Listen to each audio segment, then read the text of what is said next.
ఈ 18 నెలల్లో వైఎస్ఆర్ కాంగ్రెస్ పార్టీ సాధించిన విజయం ఏమిరా అంటే 11 సీట్లు వచ్చిన తర్వాత చాలా మంది మనకు అవసరమారా ఈ రాజకీయాలు, ఎట్లా జగన్మోహన్ రెడ్డి అంటే తిరిగితే కేసులు పడతాయేమో అని చెప్పి చాలా మంది భయపడినారు.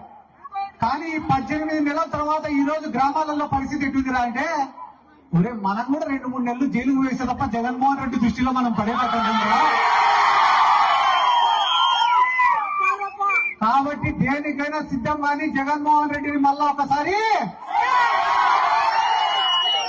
నేను ఇదే వేదిక మీద నుంచి మన నాయకుడు జగన్మోహన్ రెడ్డి గారికి కూడా ఒక రిక్వెస్ట్ చేస్తానా, సార్ మనమేం ప్రతిపక్షాలను తొక్కాల్సిన అవసరం లే, వాళ్ళపైన కేసులు పెట్టాల్సిన అవసరం లే, వాళ్ళని ఇబ్బంది పెట్టాల్సిన అవసరం కూడా లేదు సార్. మీరు ఏం ప్రణాళిక రూపొందించుకుంటారో రూపొందించుకోండి సార్. ఒక 10 సంవత్సరాలు మన గవర్నమెంట్ ఉండేలాగా చూడండి సార్.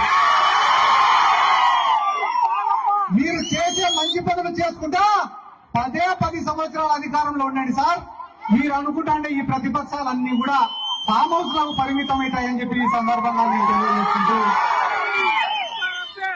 నేను మరొకసారి చెప్తానన్నా, చేసిన మంచి ఎప్పటికి కూడా ప్రజలు మర్చిపోరు. మనం చేసే కష్టాన్ని కూడా ప్రజలు ఎప్పుడు కూడా గుర్తు పెట్టుకుంటారు. ఈ రోజు జగన్మోహన్ రెడ్డి గారికి ఆయన చేసిన మంచి శ్రీరామ రక్షని కూడా ఈ సందర్భంగా నేను